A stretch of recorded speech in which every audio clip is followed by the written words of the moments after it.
जय हिंद दोस्तों।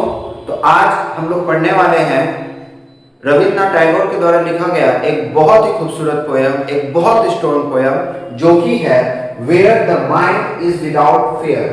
और इसके साथ साथ एग्जाम में किस तरह के क्वेश्चन बन सकते हैं इसे भी हम कम से कम टाइम में समझने की कोशिश करेंगे। तो let's begin. Where the mind is without fear and the head is held high. Okay, तो पहला लाइन में अरविंद टैगोर जी क्या कहते हैं कि जहां पर जो दिमाग है वो बिना डर का है। डर मतलब क्या? जहां कोई डर हो, ना किसी का दबाव हो, कोई दबाने वाला ना हो।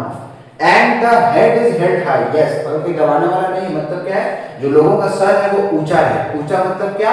उनमें कॉन्फिडेंस रहे, सेल्फ रिस्पेक्ट रहे, कोई किसी के नीचे दब कर ना रहे। Where knowledge is free.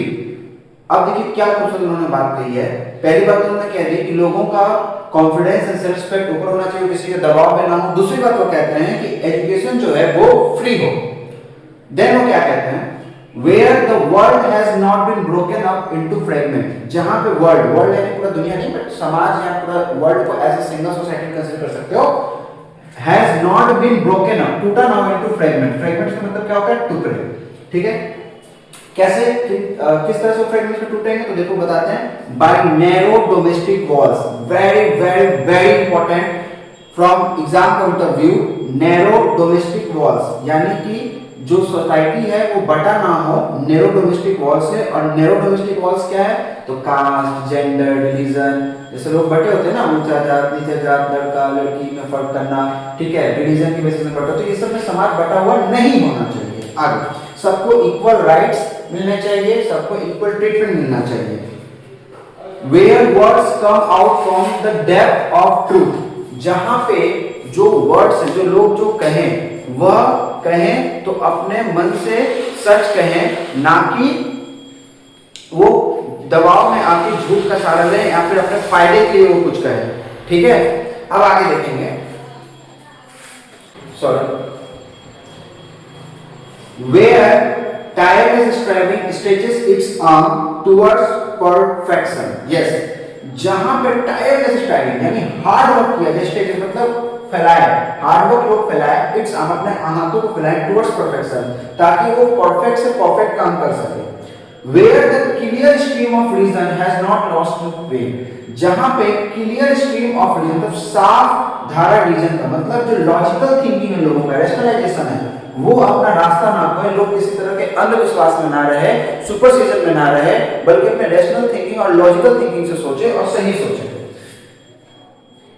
Into, अच्छा wow, lost its way into the dreary desert sand of dead habit. Dead habit मतलब क्या? बैड हैबिट, ओल्ड हैबिट, इसका कोई मीनिंग नहीं था। जैसे मान के चलो पुराने टाइम पे लोग सती प्रथा मानते थे, it was not good for the society.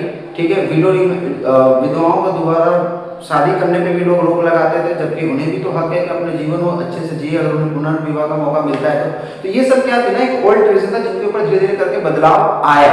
ठीक है, तो वही कहते हैं कि जो डिजर्ट सैंड है, डिजर्ट सैंड मतलब क्या? ओल्ड ट्रेडिशन जो मीनिंगलेस है वो अब हट जाए। और कैसे वो हटेंगे? जब लॉजिकल थिंकिंग आएगी, और लॉजिकल थिंकिंग रहे और ये सुपरस्टिशन में आपके खो ना जाए। अब आगे देखिए। Where the mind is led forward by thee. जहां पे दिमाग आपके द्वारा आगे बढ़ाया जाए, यहाँ आप इसको दी मतलब तुम्हें पता है यू होता है, बट यहाँ यू का भी इंटरनल मीनिंग है, वो गॉड को रेफरेंस कर रहा है। ठीक है, into ever widening thought and action. और वो किधर जाए? दिमाग किधर जाए? तो वाइडनिंग थॉट यानी ओपन माइंडेड हो, लोग खुलकर सोच सके और उस पर काम करे, action. Into that heaven of freedom.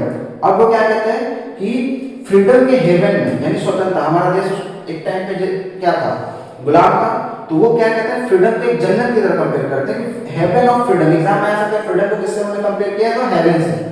My father यानी God let my country awake. मेरे देश को जगाना, स्वतंत्रता में जगाना। और ये स्वतंत्रता सिर्फ फिजिकली नहीं होना चाहिए बल्कि मेंटली भी होना चाहिए। तो ये था दोस्तों हमारे आर टैगोर का एक बहुत ही खूबसूरत पोएम। उम्मीद करते हैं आपको समझ में आया होगा। और एग्जाम के पॉइंट ऑफ व्यू से बात करें तो जितने भी मीनिंग्स मैंने लिखे हैं इसका स्क्रीनशॉट ले लीजिए, आपके एग्जाम के लिए बहुत इंपॉर्टेंट होने वाला है। कल आपको इससे जरूर हेल्प मिलेगा। Thank you so much. अगर वीडियो अच्छी लगी हो तो अपने और भी दोस्तों से शेयर कर लो ताकि उनका एग्जाम भी अच्छा जाए।